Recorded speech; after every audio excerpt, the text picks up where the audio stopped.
গল্পটি আরও ভালোভাবে উপভোগ করার জন্য হেডফোন ব্যবহার করুন।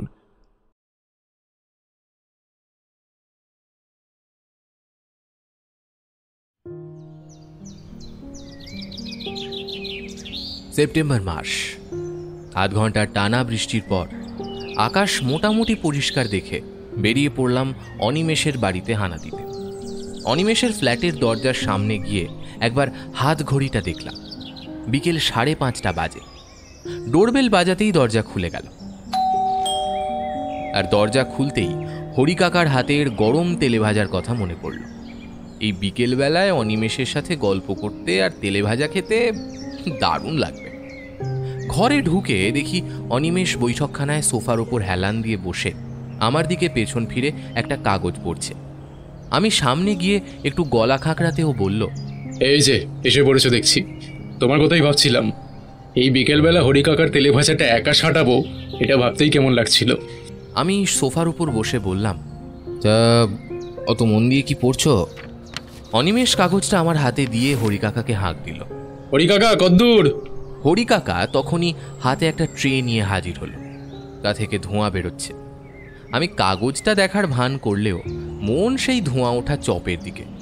কেমন করে যেন অনিমেষ আমার মনের কথা বুঝতে পেরে বলল, আগে পেট পুজোটা করে নাও বন্ধু, তারপর সব বলবো। আমি তখনই সায় দিয়ে একটা বড় সাইজের বেগুনি হাতে তুলে নিলাম। অনিমেষ 1 কাপ কফি নিয়ে বলল, থাক, তোমাকে আর কষ্ট করে পড়তে হবে না, আমি বলছি, তুমি খালি শোনো। আমার ছোট কাকু অবনীশ রায় থাকেন নর্থ বেঙ্গলে। আমাকে অনেকবার বলেছেন সেখানে যেতে, কিন্তু আমার একেবারেই সময় হয়ে ওঠে না। আসলে কাকু বেশিরভাগ সময় দিল্লিতেই থাকেন, ওখানে এক সোনার দোকানের মালিক। কাকিমা গত হয়েছেন প্রায় আজ থেকে 20 বছর আগে। কাকু আগে চাকরি করতেন নর্থ বেঙ্গলে, ডুয়ার্স ফরেস্টের ডিপার্টমেন্টে, এখন রিটায়ার্ড। আজকে হঠাৎ তার চিঠি পেয়ে একটু অবাকই হয়েছি। আবার সেই চিঠিতে তিনি বারবার করে আসতে লিখেছেন। হাতে কাজ সেরকম নেই, ভাবছি একবার যাব। তা তুমি যদি খুব ব্যস্ত না থাকো তাহলে কয়েকদিনের জন্য হাওয়া বদল করা যেতেই পারে। আমি ডাক্তারের কাজে যতই ব্যস্ত থাকি না কেন, অনিমেষের প্রস্তাবে না করতে পারি না। আর সত্যি বলতে কি, নর্থ বেঙ্গলে যাওয়ার আমার খুব ইচ্ছে। পাহাড়, জঙ্গল, নদী সবই রয়েছে, আর তার সাথে যদি অনিমেষ কোনো রহস্যের গন্ধ পায় তবে তো কথাই নেই।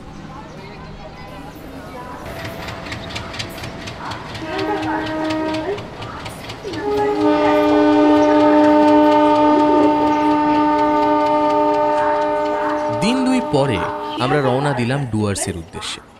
শিয়ালদা থেকে বিকেল 4টে ট্রেনে নিউ জলপাইগুড়ি অবধি পৌঁছবো ভোর 6টা নাগাদ। অনিমেষ একটা লেদারের কোট পরেছে আর কাঁধে সাইড ব্যাগ নিয়েছে। আমি যথারীতি স্যুট প্যান্ট পরেছি। ট্রেনে উঠে একটু ধাতস্থ হওয়ার পর দেখি অনিমেষ ব্যাগ থেকে একটা ছোট্ট নীল রঙের পাতলা বই বের করে পড়তে আরম্ভ করেছে। আমি ট্রেনের বাকি লোকজনদের দেখছিলাম, সবাই বাক্স প্যাটরা নিয়ে উঠছে। কিছু ভোজপুরি মহিলারা দল বেঁধে ঘোমটা দিয়ে উঠছে। বিভিন্ন লোকের কোলাহল, ভিড়ভাট্টা, তাড়াহুড়ো যেন এক আলাদা পরিবেশ সৃষ্টি করেছে। খানিক পরে অনিমেষের দিকে ফিরে প্রশ্ন করলাম, এই কিসের বই পড়ছো? অনিমেষ বলল, তেমন কিছু নয়, একটা ম্যাগাজিন। নর্থ বেঙ্গলের বিভিন্ন জায়গার তথ্য মানচিত্র রয়েছে। আমরা লাটাগুড়িতে তোমার কাকুর বাড়িতেই যাব। আপাতত নয়, কাকুর আসল বাড়ি সেখানে হলেও আমরা যাব বক্সা রিজার্ভ ফরেস্টের ভেতরে। আগেই বলেছি, মনে আছে? কাকু ফরেস্ট ডিপার্টমেন্টে কাজ করতেন, তাই তাকে সেখানে একটা উডেন ফরেস্ট বাংলো দেওয়া হয়েছে। আমাদের সেখানেই ডেকেছেন। আর কপাল ভালো থাকলে 2-1টা জন্তু জানোয়ারও দেখে ফেলতে পারো। অনিমেষের এই কথাগুলো শোনার পর আমার মনে একটা ভয় মিশ্রিত কৌতূহল বাসা বাঁধছিল। এমন সময় এক ভদ্রলোক আমাদের উল্টো দিকের সিটে এসে বসলেন। উনি যে নন বেঙ্গলি সেটা দেখেই বোঝা যায়। ব্রাউন কালারের ব্লেজার, হাতে 4খানা সোনার আংটি, উচ্চতা অনিমেষের মতো না হলেও বেশ লম্বা, হাতে সোনালি ঘড়ি, গায়ের রঙের ওপর বাইরের সূর্যকিরণ পরে যেন চকচক করছে। মাথার টাকে একটা বিদেশি টুপি চাপানো। এতক্ষণের পর্যবেক্ষণে কি বুঝলে বলো দেখি? অনিমেষের কথায় হঠাৎ চমকে গিয়েছিলাম। তারপর খেয়াল করলাম সত্যিই আমি ভদ্রলোকের দিকে হাঁ করে তাকিয়েছিলাম। আমি একটু ঢোক গিলে মাথা চুলকে বললাম, মানে আমি প্রথমেই বুঝেছি লোকটা বাঙালি নয়। তার প্রমাণ হচ্ছে লালচে চুল, গায়ের রং ধবধবে সাদা, হাতে সোনালি ঘড়ি আর সোনার আংটি দেখে মনে হচ্ছে বেশ বড়সড় ব্যবসাদার। অনিমেষ বইয়ে চোখ স্থির করে রেখে বলল, খানিকটা ঠিক, তবে আরও আশা করেছিলাম। আমি একটু ঠাট্টার সুরে বললাম, আচ্ছা তুমি এক ঝলক আর চোখে দেখে কি ঠাউর করলে শুনি? যতদূর বুঝলাম, ভদ্রলোকের পুরনো খবরের কাগজ জমিয়ে রেখে পড়ার অভ্যেস আছে, যেটা ওনার পাশেই যে ব্যাগটা আছে তার খোলা চেন থেকে উঁকি মারছে। আর হাতের আংটিগুলোর মধ্যে 3টে সোনার, কিন্তু একটা নকল। আমি কথার মাঝে বললাম, কি করে বুঝলে? কারণটা খুব সোজা। বাকিগুলো দেখো ওনার আঙুলের মাপেই আছে, কেবল ওইটি ছাড়া। সেটা তার আঙুলকে দেখো অনেকটা চেপে রেখেছে, আর গায়ে লেখা মেড ইন চায়না, যেটা আসল সোনায় কখনোই থাকবে না। এর থেকে প্রমাণ হলো যে আগেরটি ছিনতাই হওয়ায় নকল একটা কিনে মনকে সান্ত্বনা দিচ্ছেন। আমি বললাম, কিন্তু বুঝলে কেমন করে যে আগের আংটিটা ছিনতাই হয়েছে? ভদ্রলোকের আঙুলের ওপর দিকে একটা কাটা দাগ আছে দেখো, যেটা বেশ পুরনো, আর কেটেছে কোনো ধারালো জিনিস দিয়েই, মানে আংটিটা বের করতে গিয়েই আর কি। সত্যি অনিমেষের অবজারভেশন পাওয়ার অসাধারণ। ও বলে ও নাকি প্রচুর গোয়েন্দা বই পড়ে তাদের থেকে আকৃষ্ট হয়ে নিয়েই কাজ করতে শুরু করেছে।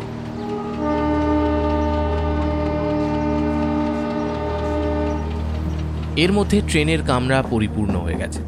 বিভিন্ন প্রকারের লোকের সমারোহ, হইহট্টগোল সব থেমে গেল যখন ট্রেন স্টার্ট দিল। হাতঘড়িতে দেখলাম বিকেল 4টে বাজে। কাল ভোরে পৌঁছব। গাড়ি স্টেশন পেরিয়ে নিজের গতি বাড়িয়েছে, সাথে ঝিকঝিক ঝাঁকুনির শব্দ। একই তালে আমরা সবাই তুলে চলেছি। বেশ মনোরম হাওয়া দিচ্ছিল। সামনের ভদ্রলোক 4টে পাউরুটি খেয়ে এখন সিগারেট ধরিয়েছে।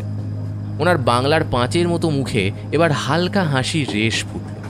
আমার দিকে তাকিয়ে হিন্দি বাংলা মিশিয়ে বললেন, Where are you people going? আমি বললাম, ডুয়ার্স। অনিমেষ বলল, আপনি তো বাংলা জানেন, তাতেই বলতে পারেন আমরা বাঙালি। লোকটা বলল, হো কি করে বুঝলে আমি বাংলা জানি? আপনার ব্যাগের চেনে যে চাবির রিংটা লাগানো, সেটা স্টেশনের বাইরে মা তারা হোটেলের।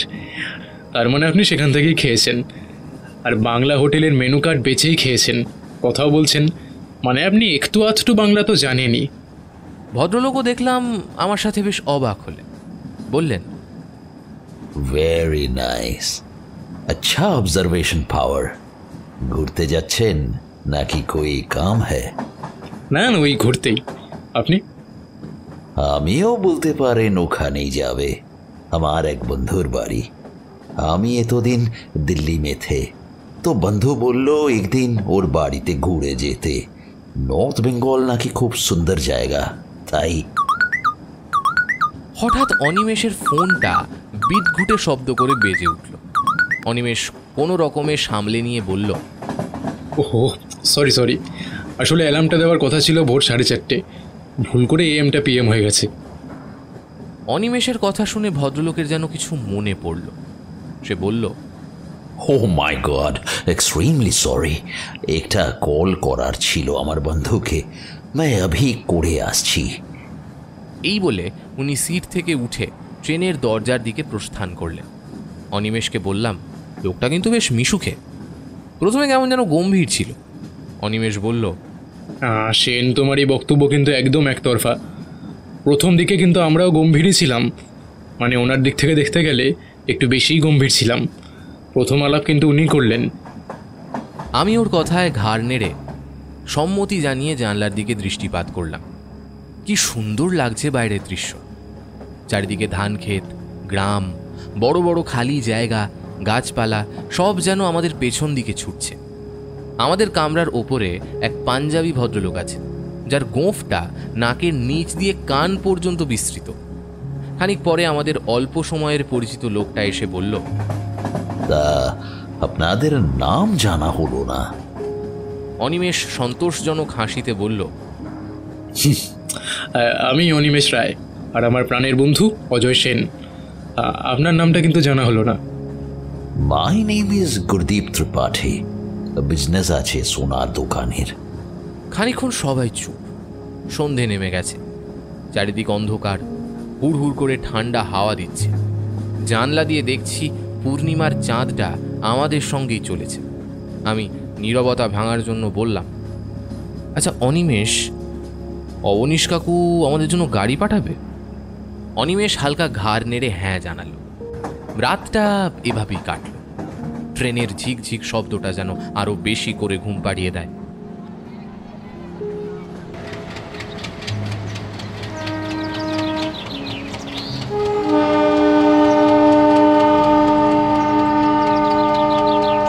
ভোরে ট্রেন এসে পৌঁছয় এনজিপি স্টেশন। সব লোকজন ধাক্কাধাক্কি করে নেমে যাচ্ছে। এত ভিড় ঠেলাঠেলিতে লাগেজ গুছিয়ে নামার পর সেই ভদ্রলোকের কথা মনে পড়ল। অনিমেষকে বললাম, সেই গুরদীপ ত্রিপাঠীর সাথে আর দেখা হলো না, বলো? অনিমেষ বলল, পরে হতেও পারে, যদি উনি ডুয়ার্সে গিয়ে থাকেন তবেই। স্টেশন থেকে রাস্তায় এসে অনিমেষ একটা সিগারেট ধরালো। আমি অবশ্য সেসব খাই না। অবনীশ কাকুকে ফোন করে অনিমেষ জানলো কোথায় গাড়ি রয়েছে।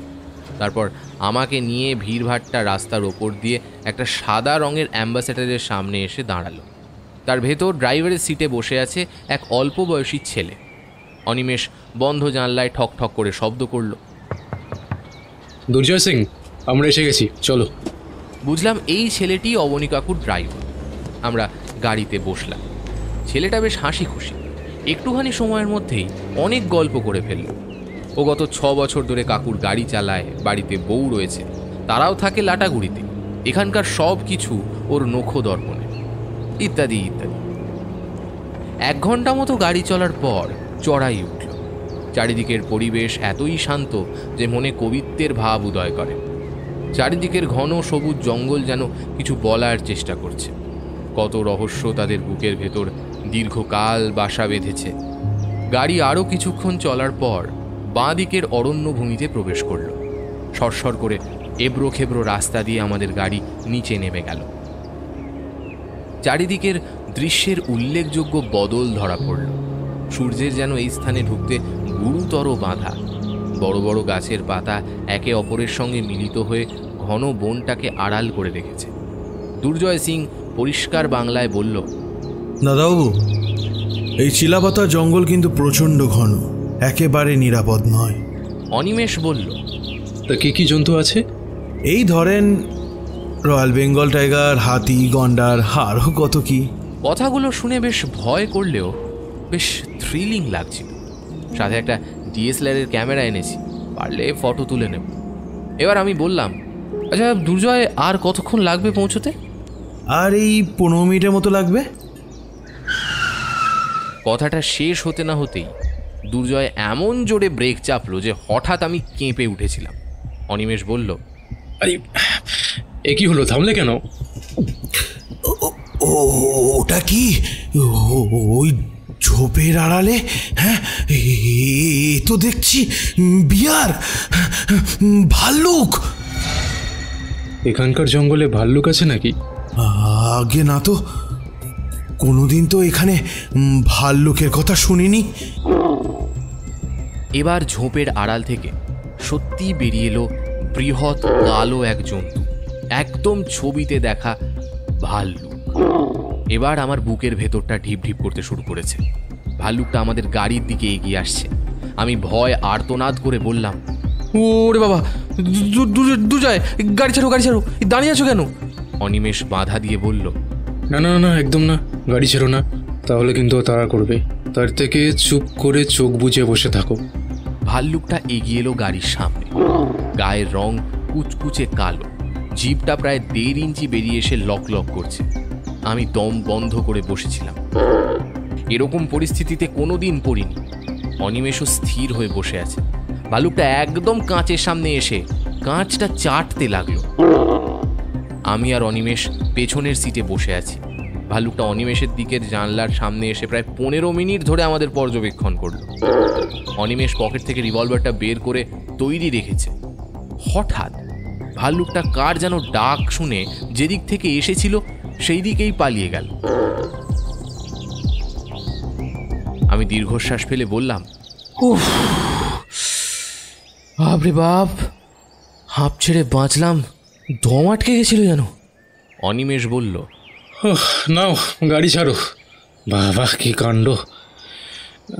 কিন্তু ব্যাপারটা কেমন যেন সন্দেহজনক লাগলো। দুর্জয় সিংও কিছু বলতে পারল না। শুকনো পাতার ওপর গাড়ির চাকা খসখস করে দৌড়চ্ছে। খানিক পর আমরা গন্তব্যস্থলে পৌঁছলাম। জঙ্গলের ঠিক মাঝে বেশ অনেক বড় জায়গা নিয়ে একটা পুরনো লোহার গেট আর গ্রিলের পাঁচিল ঘেরা একটা কাঠের বাংলো। ইউনিফর্ম পরা সুন্দর বন্দুকধারী এক দারোয়ান গেট খুলে দিল। গেট থেকে 22 গজ দূরত্বে গাড়ি থামলো একটা পেল্লায় কাঠের বাংলোর সামনে।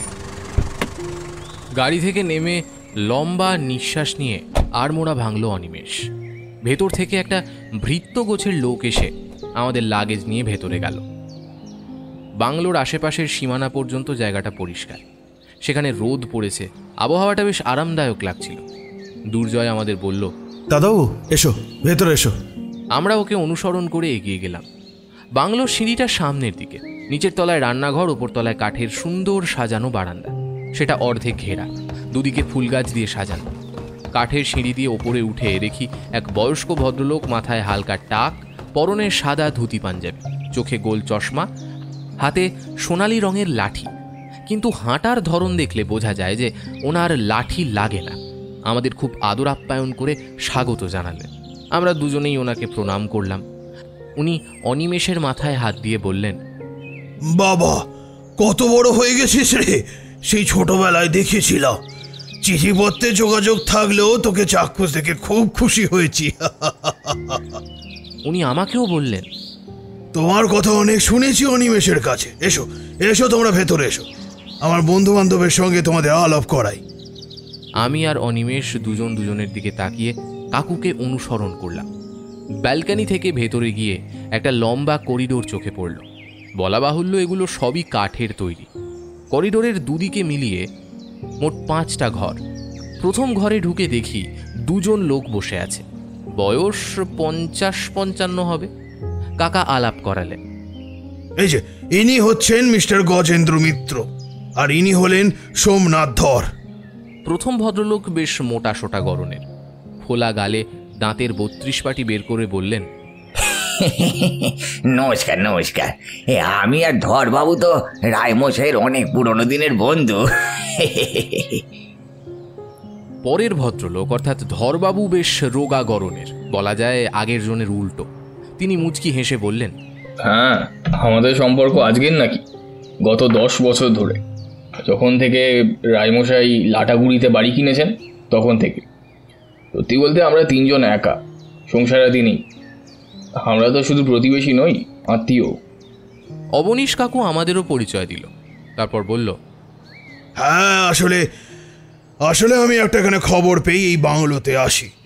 তোমরা জানো আমি এককালে ফরেস্ট ডিপার্টমেন্টে হাই পোস্টে ছিলাম। রিটায়ার হলেও এই জঙ্গল টঙ্গলের ব্যাপারে সম্পূর্ণ আগ্রহ এখনো আছে। আমার কাছে খবর আসে এই বক্সার জঙ্গলে বেশ বড় চোরা শিকারীদের দল আছে, যাকে কিছুতেই ধরা যাচ্ছে না। তারা কোথায় ঘাঁটি গেড়েছে সেটাও বোঝা যাচ্ছে না। আস্তে আস্তে জন্তু জানোয়ারদের সংখ্যাও কমে চলেছে। তাই খোঁজ খবর রাখার জন্য ঠিক করেছি এখানেই বেশ কয়েকদিন থাকবো। তাই গুরুত্বপূর্ণ সরঞ্জাম নিয়ে এখানেই সেটেল হয়ে গেছি আর কি। ও, আরেকজন আসার কথা আছে, কে জানে সে কত দূর আছে। বলতে বলতে নিচের ভৃত্য এসে বলল, বাবু একজন এসেছেন। ওকে ভেতরে আসতে বলো। 4 পলকের মধ্যে এসে হাজির হলেন যে ভদ্রলোক, সে আমাদের পরিচিত সেই ট্রেনের ভদ্রলোক অর্থাৎ গুরদীপ ত্রিপাঠী। আমি বললাম, আপনি? ভদ্রলোক বললেন, আরে আপ লোক, আসলে ধরতি তো গোল আছে, ঘুরতে ঘুরতে দেখা হতেই পারে। তোমাদের আগে দেখা হয়েছে এনার সাথে? ট্রেনে তো একসাথেই এলাম। ওদের কথাবার্তা শুনে বুঝলাম যে উনি আর কাকা দিল্লিতে একই সাথে ব্যবসা করেন। গুরদীপবাবুও কাকার খুবই প্রাণের বন্ধু। আমরা যে ঘরে বসেছিলাম সেই ঘরটা মাঝারি গোছের হলেও সাজানো গোছানো। একটা খাট, কাঠের ড্রেসিং টেবিল আর একটা ছোট জানলা। সেখান থেকে রোদ ঢুকে বিছানার খানিকটা অংশ আলোকিত করে রেখেছে। আমরা চেঞ্জ করে ব্যালকনিতে এসে দাঁড়ালাম। অপূর্ব সুন্দর দৃশ্য। আমার সামনে দৃশ্যমান হয়ে রয়েছে। আমাদের বাংলোর গেটের পেছন থেকেই ঘন বনানী শুরু হয়েছে এবং কোথায় গিয়ে শেষ হয়েছে সেটা জানা নেই। দূরে মেঘাচ্ছন্ন পাহাড় আবছা দেখা দিচ্ছে। আকাশ বাতাস ভূমি সব যেন আজ বড় খুশি, এক তালে বেজে চলেছে সব। নানান রকম পাখিদের মিলিত কলরব যেন কত কিছু বলছে, কত রহস্য লুকিয়ে আছে এই অরণ্যভূমির অন্তরালে। কত খাঁটি বাতাস এখানের মাটিতে, তার তুলনা হয় না। হঠাৎ করে এই জঙ্গলের দিকে তাকালে মনে হয় কলকাতা শহরের নানান রং কিভাবে যেন সবুজে এসে মিশেছে। সেখানে এরকম পরিবেশ থাকলে কত ভালো হতো। সবই তো বড় বড় ইঞ্জিনিয়ারদের বড় বড় প্ল্যানে আচ্ছন্ন। অনিমেষের ডাকে ঘুরে গেলাম। ভৃত্য রতন সকলের জন্য চা নিয়ে এসে হাজির। অনিমেষ সবাইকে আমাদের আসার সময় ঘটে যাওয়া ভাল্লুকের ঘটনাটা খুলে বলল। কাকা বিস্ময়ে বললেন, বলিস কি রে, এ জঙ্গলে তো ভাল্লুক নেই, অন্য কিছু না তো? আমি আরও নিঃসন্দেহে বললাম, না না, ওটা ভাল্লুকই ছিল। অনিমেষের রিভলভারের কথা শুনে সোমনাথবাবু বললেন, তোমার কাছে রিভলভার কেন? তুমি কি? কাকা কথার মাঝে বললেন, ও তো গোয়েন্দা, প্রাইভেট ইনভেস্টিগেটর। গুরদীপ বাবু বললেন, मैं जानता था, ট্রেনে ওর অবজারভেশন দেখেই আমি বুঝেছিলাম। তা আমরা কবে ঘুরতে যাবো? আজকের দিনটা আর বের হব না, সবাই জার্নি করে এসছে, কাল থেকে যাব। সব ব্যবস্থা করা আছে। কত পাহাড় জঙ্গল, চা বাগান, উপত্যকা দেখবে, চোখে পুরো তাক লেগে যাবে। আহা! দুপুরে খাওয়া দাওয়া বেশ ভালোই ছিল। কচি পাঁঠার ঝোল, বনমুরগির রোস্ট, বাসমতি চালের ভাত। গজেন্দ্রবাবু বেশ ভোজন রসিক দেখলাম। পাহাড় সমান ভাত আর 4-5 পিস মাংস দুবার করে চেয়ে চেয়ে নিয়েছে। এখন ভদ্রলোক আরামসে গা এলিয়ে ঢেকুর তুলছেন। গুরদীপবাবু গলায় দূরবীন আর ক্যামেরা নিয়ে ব্যালকানিতে দাঁড়িয়ে ছবি তুলছেন। আমি আর অনিমেষ বাংলোর নিচে ঘুরছি। একটু পরেই সন্ধে নামবে। সূর্য পশ্চিম আকাশে টকটকে লাল বর্ণ ছড়িয়ে অস্ত যাচ্ছে। বাংলোর উঠোন চত্বরটা অনেকটা বিস্তৃত, নিরাপদ লোহার গেটে ঘেরা। অনিমেষ একটা সিগার ধরিয়ে ধূমোদ্গীরণ করতে করতে বলল, জানো সেন, এই যে জঙ্গল দেখে আমরা এখন এত ভয় করি, এই জঙ্গলেই এককালে কাকা ঘোড়া চড়ে বেরিয়েছে। হাতে থাকতো রাইফেল, মাথায় হ্যাট। আমি শুনে অবাক হলাম। কাকার সাহস অসামান্য। একটু পরে অনিমেষকে ঠাট্টার ছলে বললাম, তোমার তো কেস না পেলে হাত চুলকোয়, তাই চোরা শিকারির কেসটাই সলভ করো না। অনিমেষ সিগারেটটা নিচে ফেলে জুতো দিয়ে দুমড়ে বলল, বলছো? তা ভেবে দেখবো একবার। এই কাজটা প্রায় অসম্ভব। আমি তো মজার ছলে বললাম। কিন্তু আমি যে মজার ছলে নিয়ে নিই, মজাই হচ্ছে মজা না করার সবচেয়ে বড় মজা। কি যে বলল, মাথা মুন্ডু কিছুই বুঝলাম না। রাতের সম্পূর্ণ নতুন পরিবেশ আমাকে খুবই আকর্ষণ করল।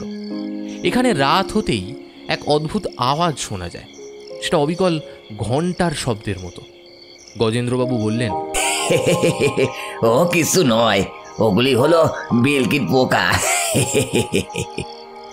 বাবা, কত রকমের কীট পতঙ্গ রয়েছে পৃথিবীতে, কে জানে। অন্ধকার নামার সাথে সাথে জাঁকিয়ে ঠান্ডাও নেমেছে। চারিদিকের বনানী যেন ঘুটঘুটে অন্ধকার। শুধু চাঁদ যেটুকু আলো দিচ্ছে তাতেই তারা খুশি। সন্ধ্যের এরকম একটা দৃশ্য কল্পনা করারও অবকাশ পাইনি কোনোদিন। সন্ধে মানেই জানতাম রাস্তার মোড়ে ল্যাম্পপোস্টের আলো, লোকজনের আনাগোনা, দোকান, ভিড়ভাট্টা ইত্যাদি।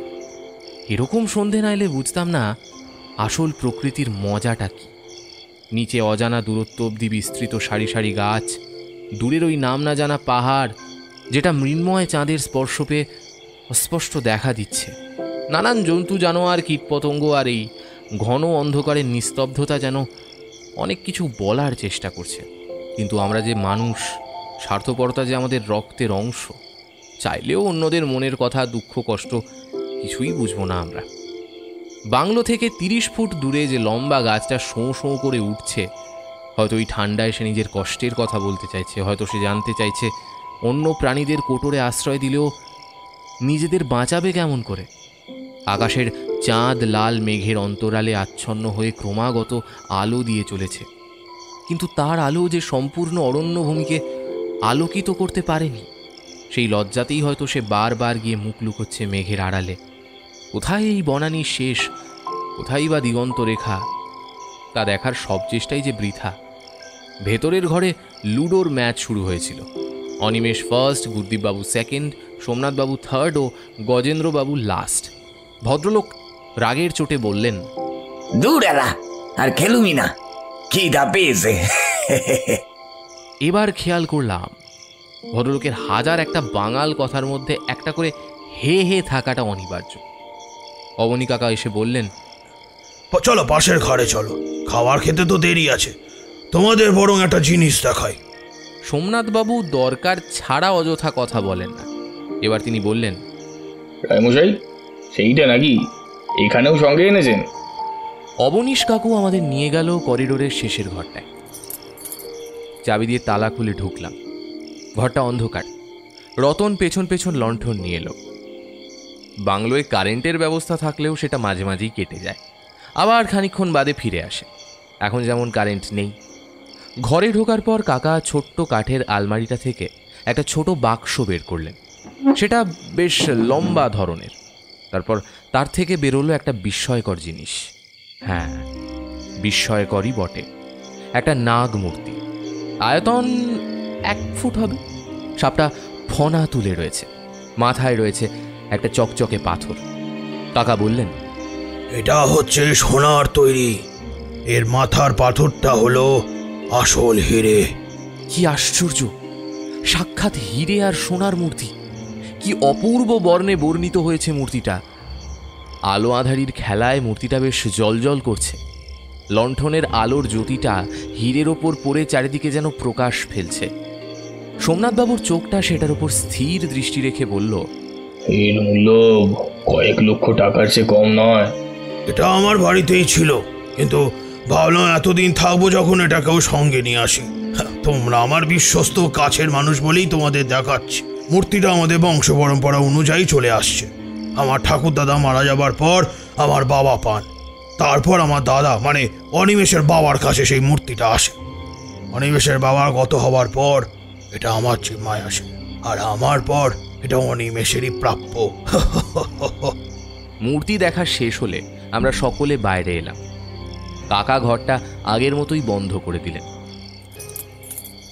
রাতে খাওয়ার সময় গজেন্দ্রবাবু বললেন, মশাই, ওরকম একখান মূল্যবান জিনিস কি কাঠের বাংলোয় রাখা নিরাপদ হইবে? কাকা জবাব দিলেন, কেই বাবা জানবে বলো, কেবল আপনারা যারা আছেন সব তো আমার কাছের লোক। চোর না জানলেই খামোখা কেন আসবে? রাতে ঠিক হলো গজেন্দ্রবাবু, সোমনাথবাবু ও গুরদীপবাবু একটা ঘরে, আমি, কাকা ও অনিমেষ একটা ঘরে, আর ড্রাইভার ও রতন একটা ঘরে থাকবে। কলকাতার থেকে এখানে অনেক বেশি ঠান্ডা। ঘরে শুয়ে কাকা বললেন, বুঝলি অনিমেষ, একে তো চোরা শিকারীদের নিয়ে চিন্তায় আছি, তার ওপর আবার কেন জানি না মনে হচ্ছে মূর্তিটা নিয়ে কোনো ঝামেলা জড়াবো না তো। মনটা কেমন যেন কু ডাকছে রে। অনিমেষ আশ্বাস দিল, আরে না না কাকা, তুমি অযথা চিন্তা করছো, মূর্তি ঠিকই থাকবে। মাঝরাতে হালকা গোঙানির শব্দ পেয়েছিলাম। অনিমেষ বলল, চিন্তা করো না, ওটা বাঘের আওয়াজ, আশেপাশেই আছে হয়তো। আমি বললাম, এটাই তো চিন্তার বিষয়। ও সেন, এত ভয় পেলে আমার সাথে কি করে থাকবে বলো তো? আমি তো গোটা এনভায়রনমেন্টের দারুণ মজা নিচ্ছি। তুমিও নাও, ঘুম এসে যাবে।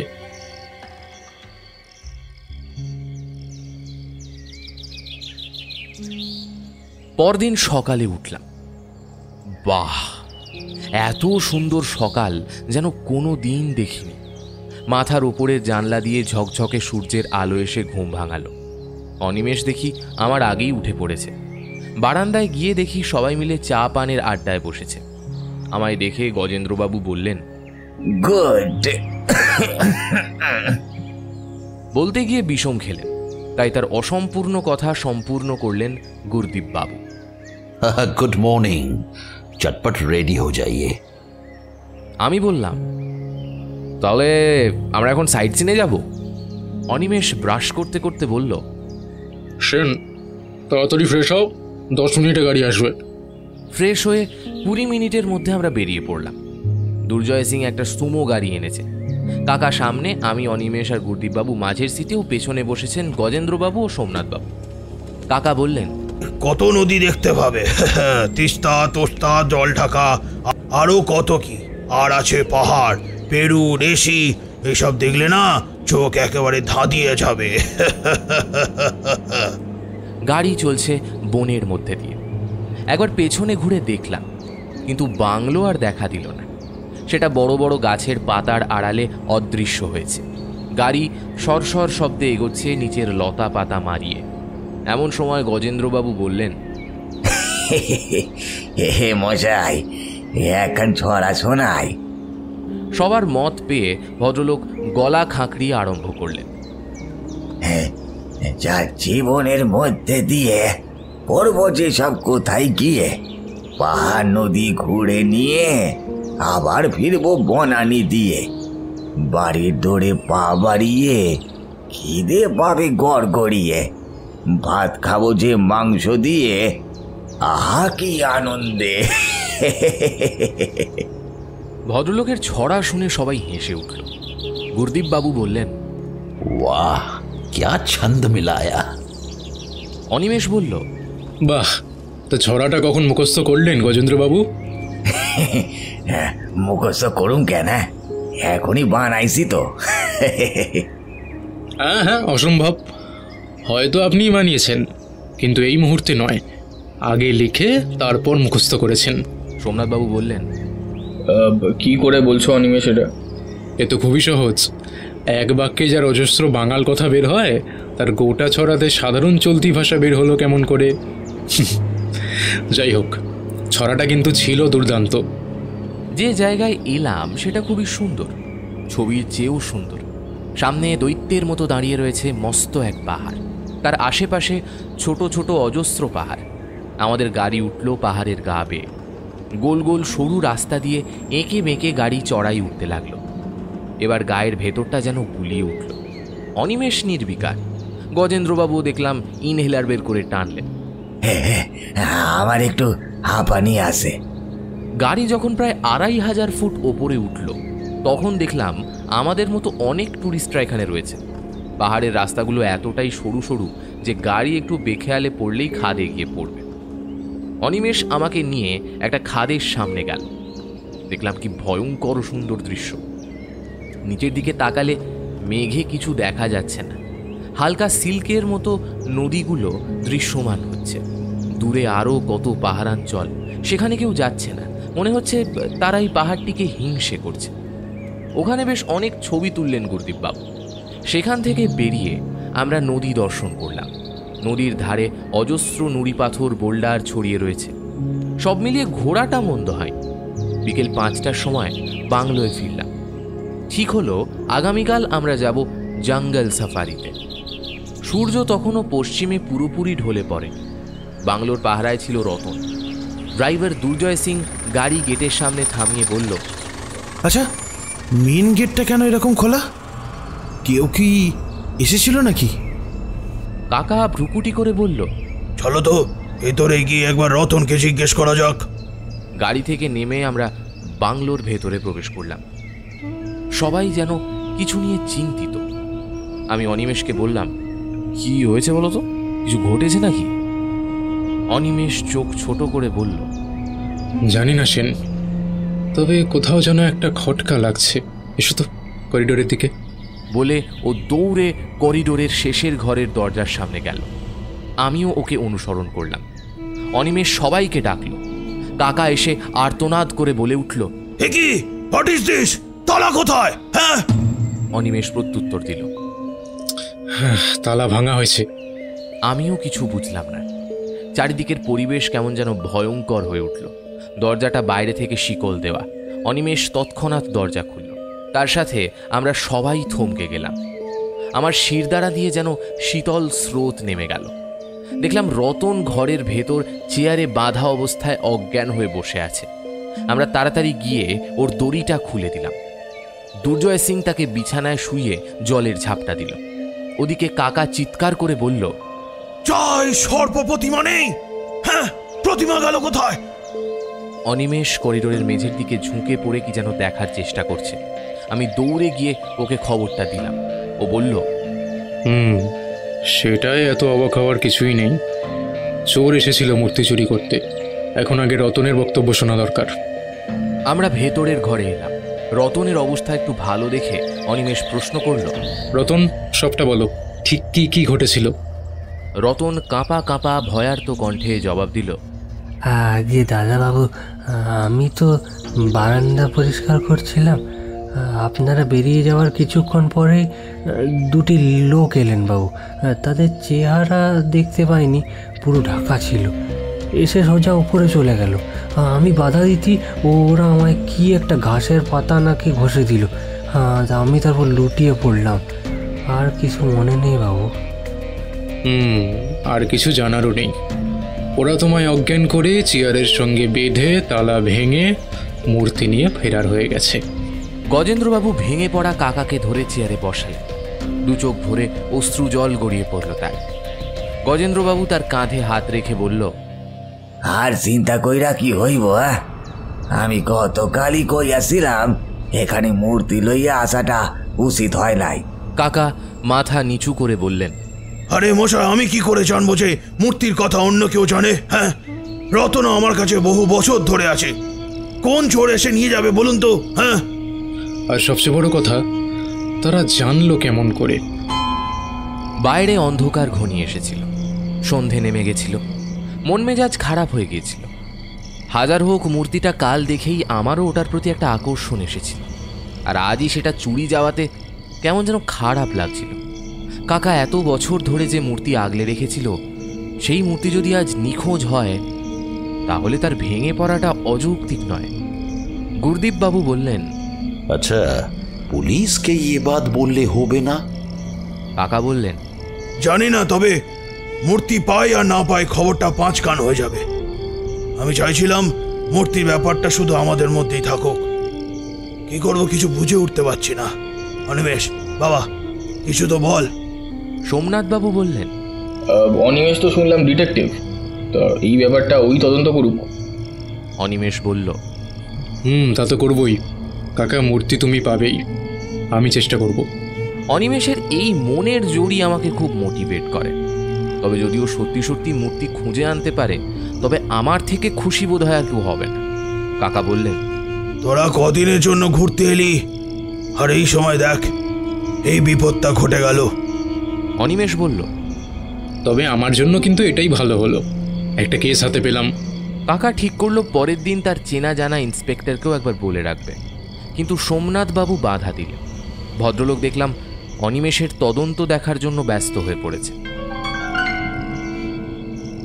আজ আকাশের রং কালচে লাল, মাঝে মাঝে নিঃশব্দে মেঘ ডাকছে। রাতে আগের মতোই আমরা শুলাম। বুঝলাম কাকা অনেক রাত অবধি ঘুমায়নি। প্রায় মাঝরাতের দিকে ঝমঝমিয়ে বৃষ্টি হয়েছে সারা রাত। এই সুযোগে একটা কথা বলে রাখি, আমি এরপর যা যা লিখব তা শুধুই আমার প্রত্যক্ষ ঘটনা। এর অন্তরালে যে কত কিছু হয়েছে সেটা শেষে গিয়ে প্রকাশ করব। সকালে টি টেবিলে বসে সবাই আলোচনা করছিল, বলা বাহুল্য মূর্তি চুরির ব্যাপারে। অনিমেষ কিন্তু নির্বিকার, দেওয়ালের টিকটিকিটার দিকে তাকিয়ে কি যেন ভাবছে। রাতের বৃষ্টির পর সকালেও ওয়েদার ভালো ছিল না। হাড় হিম করা ঠান্ডা বাতাস বইছে, আকাশ মেঘলা, ধূসর মেঘের ছোট্ট ফাটল দিয়ে সূর্যি মামা আবছা উঁকি দিচ্ছে। কাকার মন খুবই খারাপ। আজ সকালে আবার কাকার এক চেনা জানা ফরেস্ট ডিপার্টমেন্টের লোক এসে খবর দিয়েছেন যে আরও কয়েক শতাংশ জন্তু সংখ্যা কমে গেছে। সেই দিনটা এইভাবেই কাটল। শেষ পর্যন্ত কাকা আর ধৈর্য রাখতে না পেরে তার অতি বিশ্বস্ত পুলিশ অফিসারকে মূর্তির ব্যাপারটা জানিয়ে রাখল। অনিমেষ আর আপত্তি করেনি, সে তার মতো চেষ্টা করবে। রাতের দিকে আর বৃষ্টি হয়নি। হঠাৎ মাঝরাতে ঘুমটা ভেঙে গেল। আমার ঘুম প্রায় এরকম ভেঙে যায়, তাই আবার ঘুমানোর চেষ্টা করলাম। পাশ ফিরে দেখি অনিমেষ নেই। অন্ধকারে যেটুকু বোধগম্য হলো, বুঝলাম কাকা দূরেই শুয়ে আছে। উনি ঘুমের ওষুধ খান। কিছুক্ষণ ভাবতে মাথায় এলো অনিমেষ হয়তো বাথরুমে গেছে, সেটা বারান্দার পাশে, চলে আসবে হয়তো। এত রাতে কোথায় বা যাবে? এটা একদিন হলে মানতাম, কিন্তু পরের দিন রাতেও একই কাণ্ড। ঘুমটা যখন মাঝরাতে ভাঙল, দেখলাম আবার অনিমেষ উধাও। এবার উঠে পড়লাম, বাথরুমে গেলাম, গিয়ে দেখি অনিমেষ সেখানেও নেই। এবার ভয় হলো, রাত 2:30-টের সময় এই বিদেশ বিভুঁইয়ে কোথায় গেল? কিছু বুঝতে পারছিলাম না। কোনো বিপদ আপদ হলো না তো? একবার ডাকবো সবাইকে? না থাক, আর একটু দেখি। এই ভেবে বিছানায় এসে শুয়ে পড়লাম। চোখ ঘরের অন্ধকারে অনেকটা সয়ে গেছে। তাকিয়ে অনেকক্ষণ শুয়ে রইলাম। আস্তে আস্তে চোখ বুজে আসছিল ঘুমে। হঠাৎ দেখলাম একটা আপাদমস্তক মুড়ি দেওয়া ছায়ামূর্তি ঘরের ভেতর ঢুকলো। তারপর সযত্নে কি একটা টেবিলের উপর রাখলো। চাদর গা থেকে সরাতেই চিনতে পারলাম অনিমেষ। ও বোঝেনি যে আমি দেখছি, এসে আমার পাশে শুয়ে পড়ল। আমি তখনই কঠোর কণ্ঠে বললাম, কে, কোথায় গেছিলে? অনিমেষ একটু থতমত খেয়ে বলল, আরে তুমি জেগে আছো দেখছি। আমি কোথাও যাইনি, এই বাংলোর নিচের চত্বরেই ছিলাম। আসলে ঘুম ভেঙে গিয়েছিল তো, তাই বাইরে বেরিয়ে দেখি চাঁদটা খুব সুন্দর লাগছে। আসলে সেন, আমাদের কলকাতার আকাশের চেয়ে এখানের আকাশ অনেক বেশি আলাদা কি না? চাঁদটাও এখানে কত মধুর। মৃন্ময় হাসিতে এসে পৃথিবীর দিকে চেয়েছিল, সেই সৌন্দর্যই উপভোগ করছিলাম গিয়ে।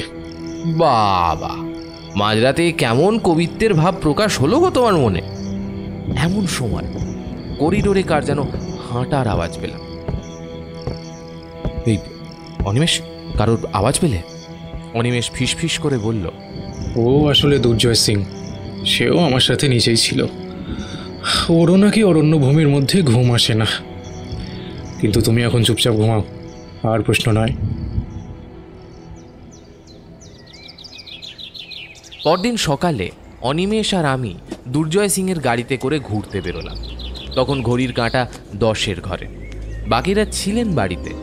আজ সাফারির জন্য জিপসি বলা হয়েছিল, কিন্তু আসেনি। এদিকে মূর্তির ব্যাপারেও পুলিশরা কিছু জানায়নি। কাকা, সোমনাথবাবু, গজেন্দ্রবাবু ও গুরদীপবাবু সংখ্যায় 4 জন বলে ব্রিজ খেলায় মেতেছে। সময় কাটানোর জন্য তাস খেলা মন্দ নয়। অনিমেষ তাই আমাকে নিয়ে একটু ঘুরতে বেরিয়েছে। দুর্জয় সিং প্রায় আমাদের সঙ্গীর মতো হয়ে গেছে। প্রাণ খুলে নিজের দেশের গল্প করে, তারপর কোন জঙ্গলে কি থাকে সেসবও গল্প করলো। গরুমারা ও জলদাপাড়ার বনানী ঘুরে পাহাড়ের ওপরে গেলাম। এই জায়গাটা অন্যদিকে। আগের দিন নাকি আমরা দক্ষিণ দিকে গিয়েছিলাম, আজ যাচ্ছি উত্তর দিকে। এখানে পাহাড়ের ওপরে সুন্দর চা বাগান দর্শন করলাম। সারি সারি জমি ভর্তি সবুজ চা গাছ। সেখানে এক ছোট্ট চায়ের দোকানও ছিল।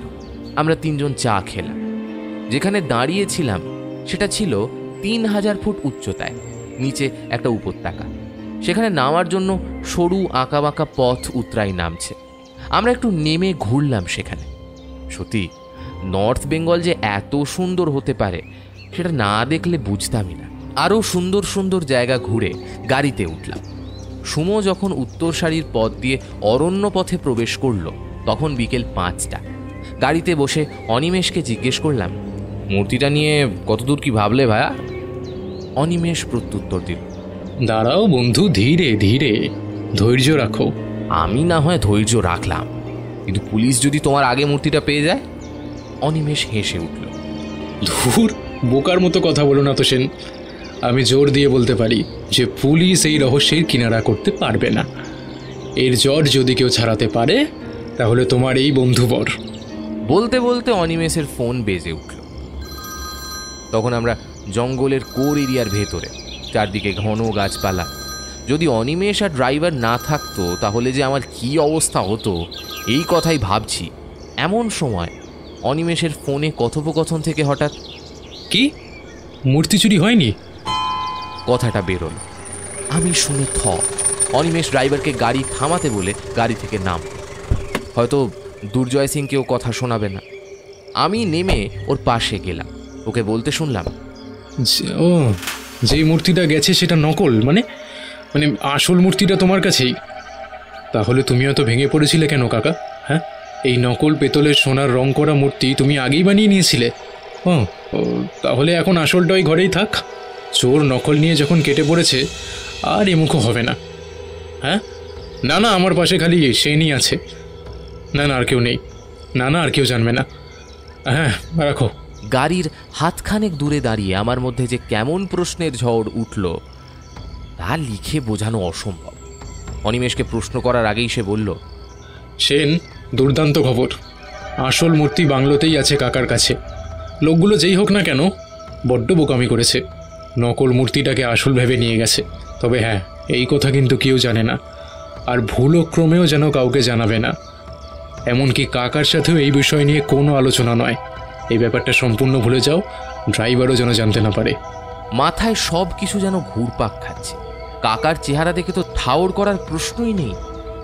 সত্যিই তার চোখ বলছে যে সে মূর্তি নিয়ে চিন্তিত। সে কি এতটাই নাটক জানে, নাকি অনিমেষ আমাকে মিথ্যে কথা বলল? কিন্তু ওই বা খামোখা মিথ্যে বলবে কেন? আর কাকাই বা কাউকে জানাতে চাইছে না কেন নকল মূর্তির ব্যাপারে? সবাই তো আপনই। পরের দিন সকালে ঠিক হলো কাকু আমাদের লাটাগুড়ির বাড়িতে নিয়ে যাবে, টাউন অঞ্চলটা ঘোরাবে। মোট কথা সারাদিন থেকে রাতে ফিরে আসবো সকালে। কিন্তু মুশকিল হলো একটা ব্যাপারে, অনিমেষ বেঁকে বসলো, যাবে না।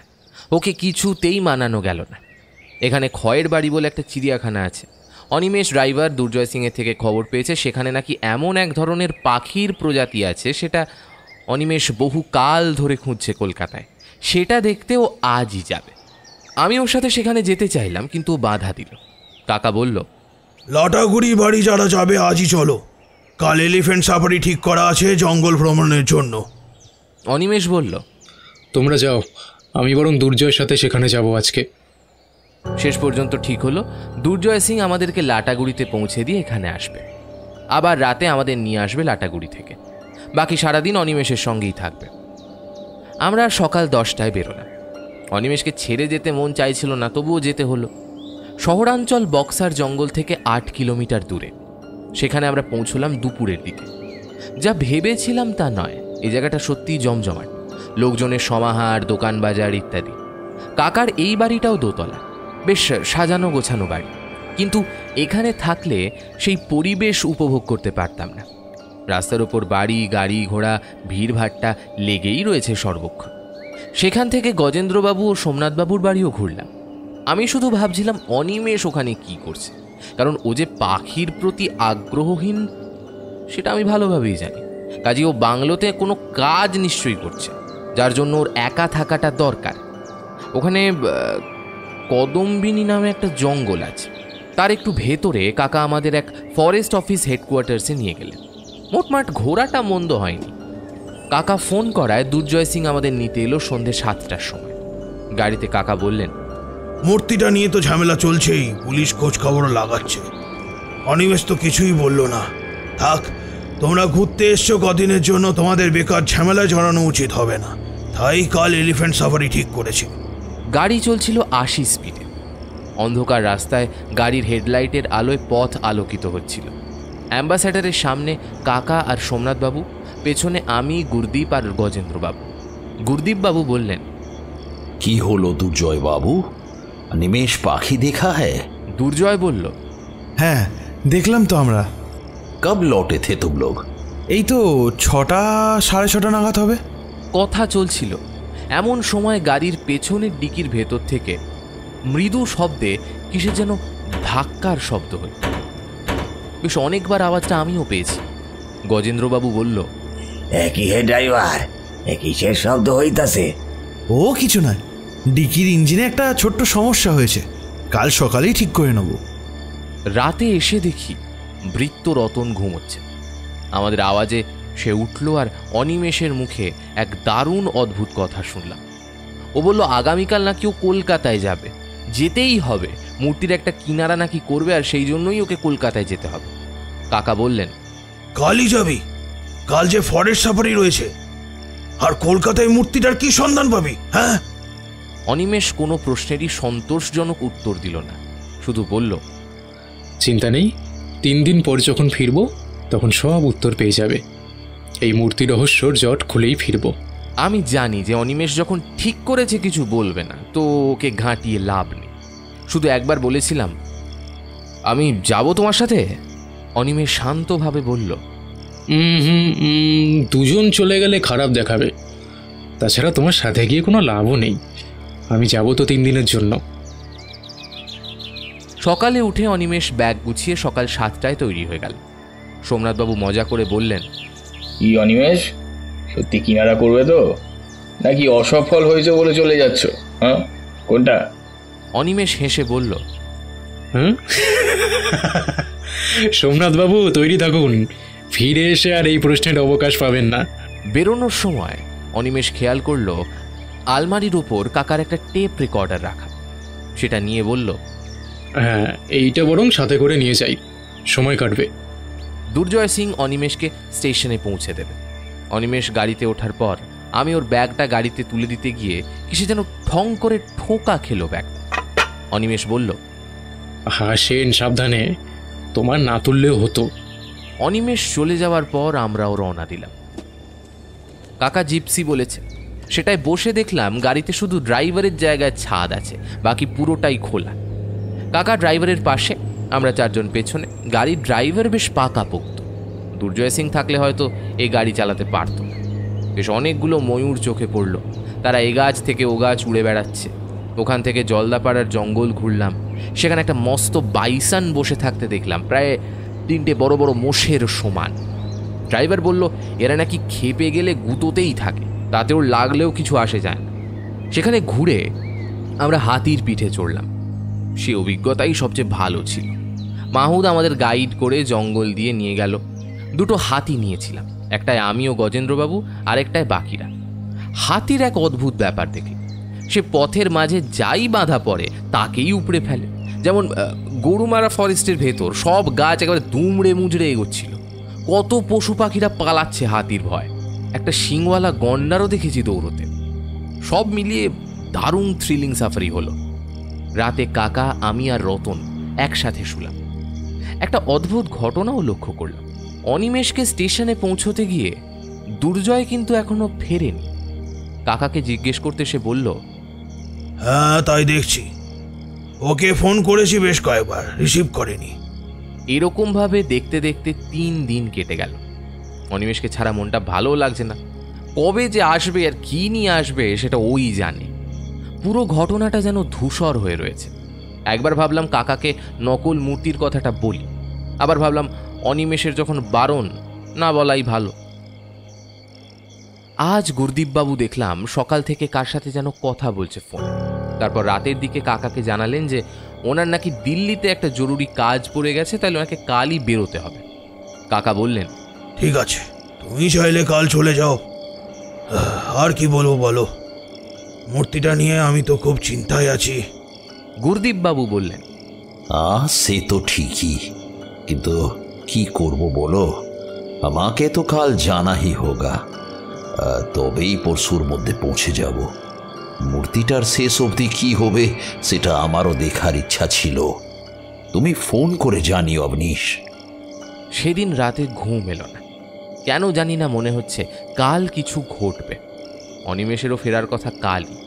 ওর সেই কথা যদি সত্যি হয় তাহলে তো মূর্তি কাকার কাছেই রয়েছে, কিন্তু অনিমেষ তাহলে কলকাতা গেল কি করতে? এই সব চিন্তা করে 2 চোখের পাতা এক করতে পারলাম না। সকালবেলা কাকা দুর্জয় সিংকে ফোনে না পেয়ে বলল, আচ্ছা আমি দেখছি কোনো গাড়ির ব্যবস্থা করা যায় কিনা। কাকার দেরি হওয়াতে গুরদীপবাবু কেমন যেন অধৈর্য হয়ে পড়লেন। বললেন, এখান থেকে গাড়ি পাওয়া যায় না? হ্যাঁ তা যায়, তবে অনেকটা পথই হাঁটতে হবে। কাকা উত্তর দিলেন। গুরদীপবাবু হাতে লাগেজ তুলে বললেন, আমার খুবই তাড়া রয়েছে, ভেরি সরি, আমি হেঁটেই যাই, দেখছি গাড়ি পাওয়া যায় কিনা। বলে উনি ঝড়ের মতন বেরিয়ে গেলেন। ভারী অদ্ভুত লাগল। গেটের সামনে যখন পৌঁছলেন তখন হঠাৎ একটা শব্দ হলো। একটা নয়, একাধিক গাড়ি যেন সশব্দে আমাদের বাংলোর দিকে ধেয়ে আসছে। আমি, কাকা, গজেন্দ্রবাবু ও সোমনাথবাবু একসাথে নিচের খোলা চত্বরে নেমে এলাম। ব্যাপারটা কিছুই বুঝতে পারছিলাম না। তারপর দেখলাম 4টে পুলিশের জিপসি এসে বাংলোর গেট ঘিরে দাঁড়ালো। গুরদীপবাবু হতভম্বের মতো স্থির হয়ে গেলেন, বুঝে উঠতে পারলেন না কি করবেন। এরপর যা ঘটে গেল তা যেন সব দুঃস্বপ্নের মতো। আমাদের সবাইকে চমকে দিয়ে অনিমেষ নেমে এলো একটা পুলিশের জিপ থেকে। আমি তো অবাক, অনিমেষ এত পুলিশের গাড়ি নিয়ে এসেছে কেন? আরেকটা ব্যাপার ঘটল, সেই গাড়ি থেকেই নেমে এলো আমাদের অতি পরিচিত ড্রাইভার দুর্জয় সিং। অনিমেষ তার সানগ্লাস খুলে একটা মুচকি হাসি দিয়ে বলল, আরে দাঁড়ান দাঁড়ান মিস্টার গুরুদীপ ত্রিপাঠী, এত তারা কিসের? আমরা এসে গেছি তো, আর গিয়ে কাজ নেই। গুরদীপ বাবু বুঝলেন যে ওনাকে নিয়ে বিদ্রুপ করছে অনিমেষ। উনি একটু রেগে গিয়ে বললেন, হোয়াট ডু ইউ মিন? আমার তো কিছুই সমঝ মে আসছে না। কাকা হতবাক, কি বলবেন বুঝতে পারলেন না। সোমনাথ বাবু বললেন, ব্যাপারটা একটু খুলে বলো অনিমেষ। অনিমেষ খোলা রোদ সজ্জিত জমিতে পায়চারি করতে করতে বলল, আসলে যা যা ঘটেছে আজ অব্দি তার সবার পেছনে ছিলেন এই গুরদীপ ত্রিপাঠী। কি বলছো অনিমেষ? তার মানে মূর্তির ব্যাপারটা? আমার কথা শেষ হওয়ার আগে অনিমেষ বলল, ঠিক তাই, মূর্তি চুরির পেছনেও এনারই হাত ছিল। কাকা শব্দহীন, চোখটা যতটা সম্ভব বড়। অনিমেষ আবার বলল, তাহলে গোড়া থেকেই বলি। ট্রেনে যখন প্রথমবার এনার সঙ্গে আমাদের দেখা হলো, তখনই উনি আমাদের কথোপকথন শুনেছিলেন, আর অবনীশ কাকার নামও শুনেছেন। তখনই যেচে আমাদের সঙ্গে আলাপ জমান। কথায় কথায় জানতে পারেন যে আমরা ডুয়ার্সে যাচ্ছি, আমাদের কাকার বাড়িতে। আর তখন আমার ডিরেকশন ক্ষমতা দেখে উনি আঁচ করেন যে কাকা বোধহয় আমাকে জঙ্গলের কেসের ব্যাপারেই ডেকেছেন। আমি কথার মাঝে বললাম, কিন্তু অনিমেষ, তখন তো মূর্তির ব্যাপারে আমরাও জানি না, আর উনিও জানতেন না। তাহলে? আবার অনিমেষ কথা কেড়ে নিয়ে বলল, গুড কোয়েশ্চেন সেন। তাহলে আপনাদের আরেকটা বিষয় বলি। জঙ্গলে ইদানিং যেসব চোরাশিকারীদের উপদ্রব শুরু হয়েছে, তার পেছনেও ইনি ছিলেন। এনার লোকই এতদিন ধরে বেআইনি কারবার চালিয়েছে। তবে দিল্লি থেকে এত দূর যোগাযোগ রাখা মুশকিল ছিল, তাই জন্য উনি চলে আসেন কাকার বাংলোয়। জঙ্গলের পথে প্রথমে আসতে গিয়েই যে ভাল্লুকের মুখোমুখি আমরা হয়েছিলাম, সেটাও এনারই কারসাজি। চোরা শিকারের দৌলতে এদের কাছে জন্তু জানোয়ার আছে কিছু, যাদের এরা কাজে লাগায়। কাকার বাসাতে এসে যখন উনি মূর্তিটা দর্শন পেলেন, তখন লোভ জাগলো সেটা বাগাবার। পরের দিন যখন আমরা উত্তর দিকের পাহাড় অঞ্চলে বেড়াতে গেলাম, তখন ইনি লোক পাঠিয়েছিলেন মূর্তিটা হাতাতে। ওই বক্সার জঙ্গলে ওনার শিকারীদের মস্ত ঘাঁটি আছে, সেখানকার লোকই এসেছিল মূর্তি নিতে। তারাই আবার রতনকে বেঁধে রেখে যায়। তখনও আমার সন্দেহ হয়নি ওনার ওপর। সন্দেহ হলো পরের দিন সকালে। আগের দিন মাঝরাতে বৃষ্টি হয়েছিল। সকালে উঠে একমাত্র ওনার জুতোতে দাগ লেগে থাকতে দেখি।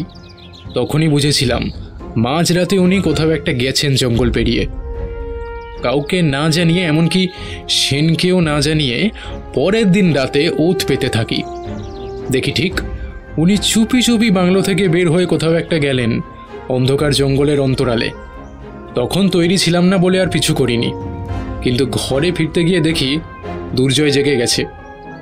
ওকে লুকোতে গিয়েও লুকালাম না, সব কথা খুলে বললাম, কারণ অজানা জায়গায় আমি কিছুই চিনব না। যদি দুর্জয় সাথে থাকে তাহলে সাহায্য হবে। তাই সেনকেও কিছু বলিনি, 3 জন হলে অসুবিধা হবে। যাক সেসব। পরের দিন রাতে আমরা তৈরি ছিলাম। মাঝরাতে গুরদীপবাবু বের হতেই আমরা দুজনে অতি সাবধানে ওনাকে অনুসরণ করলাম। জঙ্গলের ভেতরে গিয়ে দেখলাম উনি একটা লোকের সাথে দেখা করলেন। অন্ধকারে কিছু বোধগম্য না হলেও কথা শোনা যাচ্ছিল। কাকার টেপ রেকর্ডারটা সঙ্গে ছিল, সেই দিয়ে কথাগুলো রেকর্ড করলাম। সেদিন সবটা জানতে পেরেছিলাম যে এরাই মূর্তি চুরি করেছে আর এরাই হলো চোরাশিকারী। তারপর বেশি দেরি করা ঠিক হবে না মনে করে পরের দিন সেনকে নিয়ে দুর্জয়ের গাড়ি করে ঘুরতে বের হলাম। আগে ঠিক করা ছিল দুর্জয় গাড়ি থেকে নামবে সেই জায়গায় যেখানে আগের দিন গুরদীপবাবু এসেছিলেন। জঙ্গলের সেই জায়গায় দাঁড়িয়ে একটা মিথ্যে ফোন কলের নাটক করলাম। আমি জানতাম আশেপাশে কোথাও ওদের ঘাঁটি আছে, তাই ওদের শোনানোর জন্য নকল মূর্তির পরিকল্পনা করলাম। পরের দিন তোমরা যখন লাটগুড়ির টাউনে বেড়াতে গেলে, তখন আমি আর দুর্জয় সেই বাংলোতেই ছিলাম, কোনো পাখি দেখতে যাইনি। আমরা জানতাম কেউ না থাকার সুযোগ নিয়েই ওরা আবার আসবে, নকল মূর্তি লেখে আসল মূর্তি নিয়ে যেতে। আর হলেও তাই। সকালবেলা রতনের চায়ে কাকার ঘুমের ওষুধ দিয়ে ঘুম পাড়িয়ে রেখেছিলাম, যাতে ও কিছু না বোঝে। তারপর দেখলাম বিকেলবেলা হানা দিল এক কালচে সবুজ ঢাকা পোশাক পরা রোগা গোছের লোক। সে যেই বাংলোর করিডোরে ঢুকলো, সঙ্গে সঙ্গে দুর্জয় আর আমি মিলে ওকে ঘায়েল করে বেঁধে ফেলি। আসল মূর্তি ওর কাছ থেকেই উদ্ধার করি। বেটা নকল ভেবে ওটাকে রাখতে এসেছিল। চরম পর্যায়ে আমার আর দুর্জয়ের হাতে মার খেয়ে ও সব কিছু বলে দেয়। কোথায় ওদের আসল ঘাঁটি, কে ওদের সর্দার, কবে ওরা এই জায়গা ছাড়বে, সব কিছু। তারপর ওদেরকেও ঘুমের ওষুধ খাইয়ে অজ্ঞান করে দিয়েছিলাম আমরা। আপাতত ওদেরকে তখনের জন্য দুর্জয় নিজের গাড়ির ডিগিতে রেখে দিয়েছিল। হঠাৎ গজেন্দ্রবাবু বললেন, ওই লিগায় গতকাল ফেরার পথে গাড়িখান থেকে আওয়াজ পেয়েছিল। অনিমেষ আবার বলল, হ্যাঁ, তারপরের দিন আমি কলকাতায় যাওয়ার নাম করে বেরিয়ে পড়লাম। আসলে ছিলাম কিন্তু ওই বক্সারের জঙ্গলেই। ওই গুপ্তচরে পোশাক পরে নিয়েছিলাম। তারপর অন্ধকারে ওদের দলে যোগ দিয়েছিলাম। আমি বললাম, তার মানে সেদিন যখন তোমার ব্যাগটা গাড়ির দরজায় লেগে শব্দ হলো, সেটা মূর্তিটাই ছিল ব্যাগে? অনিমেষ হাসল। একদমই তাই, সেটাই ছিল। 20-25 জন শিকারীদের দলে আমাদের ঢুকে পড়াটা এমন কিছু কঠিন ছিল না। ওদের ঘাঁটিটা ছিল একটা সুড়ঙ্গের ভেতরে। 3 দিন আমরা সেই সুড়ঙ্গে কাটিয়েছি। ওখানে অনেক জন্তু বন্দী আছে অজ্ঞান অবস্থায়। এই 3 দিন প্রতি রাতেই গুরদীপবাবু দেখা করতে আসতেন। তাদের সমস্ত কথা আলোচনা আমরা রেকর্ড করেছি টেপ রেকর্ডারে। এই বলে অনিমেষ ব্যাগ থেকে টেপ রেকর্ডারটা বের করে কাকার হাতে দেয়। তারপর বলে, গতকাল ওদের আলোচনা শুনে জানতে পারি যে আজকে 2টো দলই জঙ্গল ছাড়বে। তাই ভোর হতে না হতেই দুর্জয়কে টেপ রেকর্ডার দিয়ে থানায় পাঠাই। তারপর পুলিশ এসে পুরো দলটাকে আটক করে। সেখান থেকে আমরা সোজা এখানে। অনিমেষের প্ল্যান শুনে সত্যি আমি নির্বাক হয়ে গেছি। সোমনাথবাবু হাততালি দিয়ে বললেন, জিও অনিমেষ, রায়বাবু আপনার ভাইপো তো একেবারে জিনিয়াস। হ্যাঁ, এত বড় একটা গ্যাংকে ধরিয়ে দিল, সাথে মূর্তিও উদ্ধার করলো। বাহ বাহ। অনিমেষ জিভ কেটে বলল, না না, সেরকম কিছু নয়, কিন্তু এত কিছু হতোই না দুর্জয়কে ছাড়া।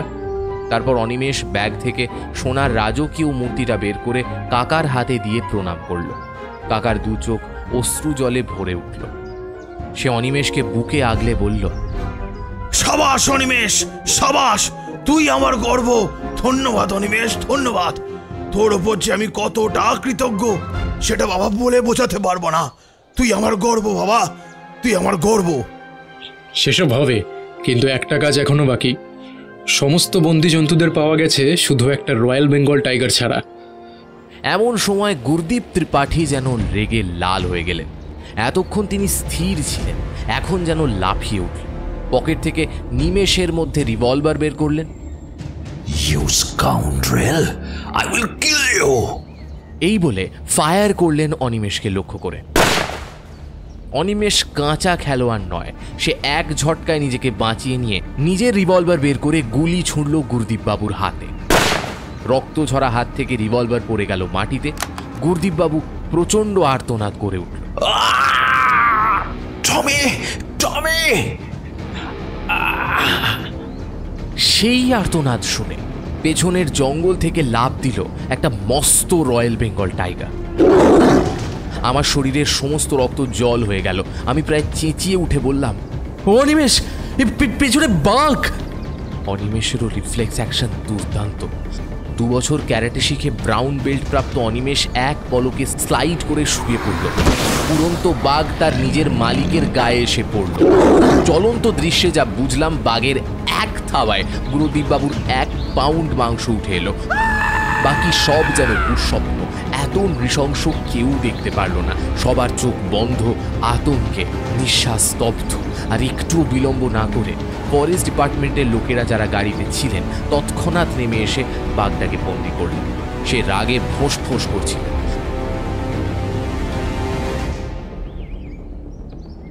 গুরদীপ ত্রিপাঠীর মৃতদেহটা পুলিশ জিপে তুলল। এত ভয়ঙ্কর পরিস্থিতির সাক্ষী যে আমি হব কোনোদিনও ভাবিনি। সবকিছু মিটে যাওয়ার পর কাকা মূর্তিটা অনিমেষকে দান করলেন। অনিমেষ আপত্তি জানাতে উনি বললেন, তুই না করিস না বাবা, আমার বয়স হয়েছে, কতদিনই বা বাঁচবো। আবার যদি মূর্তিটার পেছনে কোনো অসাধু লোক লাগে, হ্যাঁ, তার চেয়ে এটা এখন তোরই প্রাপ্য। নে বাবা, নে। গজেন্দ্রবাবু বললেন, আর সব শেষ হইল। বৃষ্টি বাদলার পর যেন আকাশে রামধনু আইল। আকি আনন্দ আকাশে বাতাসে। ভদ্রলোকের শেষের গানটা দারুণ ছিল। ট্রেনে ফেরার সময় অনিমেষ বলেছিল, বুঝলে সেন, বাড়ি ফিরে এই অভিযানের কথা কিন্তু অবশ্যই লিখে রেখো।